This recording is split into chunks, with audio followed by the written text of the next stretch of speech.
Welcome back to the channel, everybody. Well, I have too many rock projects going on out here, and I need to start knocking some things off the list. And we're going to be starting with this guy right here. So this is an 11-pound agate from Brazil, and it's kind of scraggly on the outside. It has like this rind on it almost, and it doesn't look good. However, I have some plans for this, and we're going to take a couple of cuts, see what this thing looks like. I'm going to start by taking this face here, and we are going to cut this rough side off. And I think I want to take a very paper-thin slice, see if we can get any iris out of this this thing. So kind of like a light diffraction that goes through parallax banding in an agate. If it does, that's great. That'll be cool. And then I want to take a thick slab. I want to take like a 1-inch slab off of this for a future project. And we'll kind of see how that goes. We're going to take this thing over to the slab saw, throw it in. These cuts on a rock of this size, if I'm cutting in that orientation, will take about 40 minutes to cut. So it'll take a little bit, but it'll be good to know what this thing looks like on the inside and if it's worth keeping around, I guess. Let's head over to the saw. Okay, so we are all chucked up in the saw.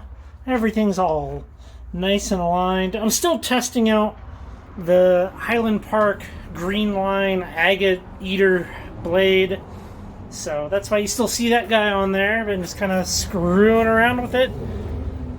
And yeah, I got a little wood wedge down there in the bottom. Make sure this thing's in here and not moving anywhere at all. Let's close this thing and get her fired up.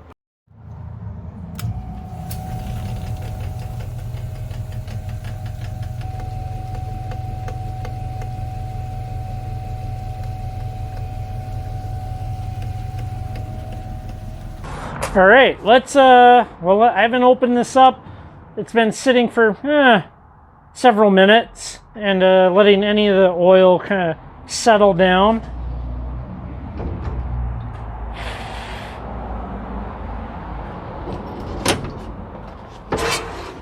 Well, that's not really what I was expecting. Let's take this end cut out in the light. Yeah, that definitely has much more of a swirly pattern to it than I was expecting. That's interesting. Well, I think I'm still going to cut my big slab off of this, and then we'll kind of go from there. This will probably get chucked into my pile back there under the tree. So although I don't think we're really going to be cutting a thin slice to see if this is going to iris, I'm going to take my ruler here and we're going to line up and cut a perfect 1-inch, maybe a little bit over 1-inch thick slab off of this for a future project that I want to do. And pretty easy. I already have it loose, so we can just kind of turn this little crank here and move this over, and I'll get it all nice and lined up, and we'll start our next cut. It's kind of hard to see.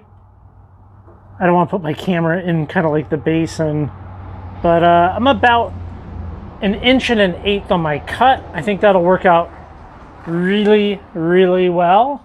And yeah, I just gotta fire her up, and then we'll have our two pieces.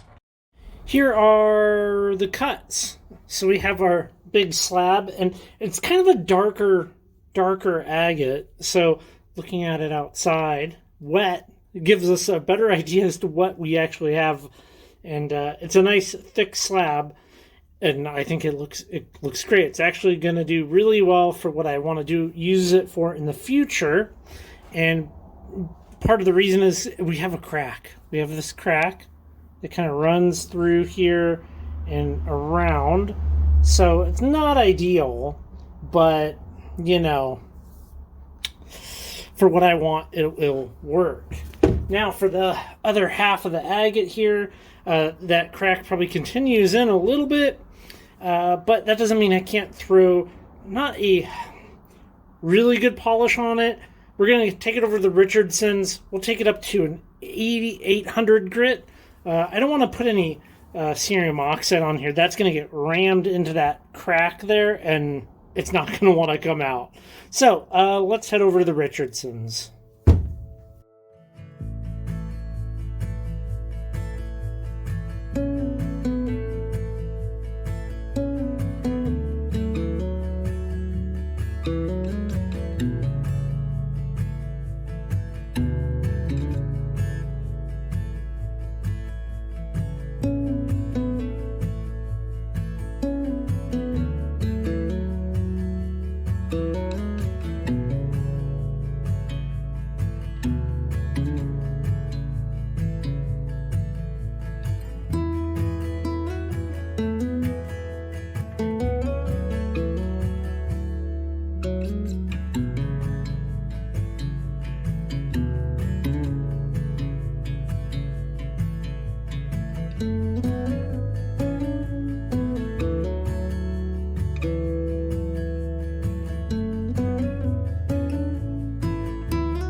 Well, mostly polished. I say mostly because it's only up to an 800 grit.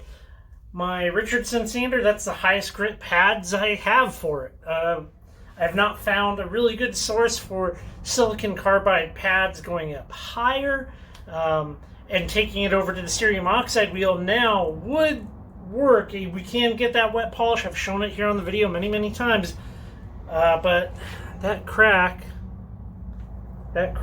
is deep, and it will hold the polish. Now, I know people, every time I talk about a crack in rock, people always say, like, oh, use a filler, use this. You know what? 100% of the people that have told me to fill the cracks and then, like, polish it and stuff, have never shown me a successful way of doing it. I have tried every single product suggested at this point, and you know what it looks like? It looks like a rock with a crack with a softer material in it that polish gets embedded in. That's what it looks like.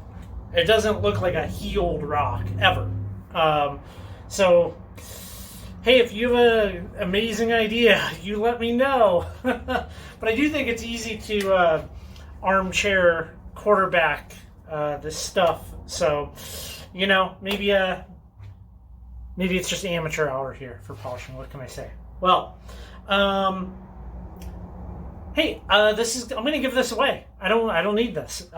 So, for those of you who are members here on the channel, this is going to be one of the giveaway rocks this month. For those of you that don't know, I do have channel membership turned on the channel here, which helps me a lot in the production of these videos.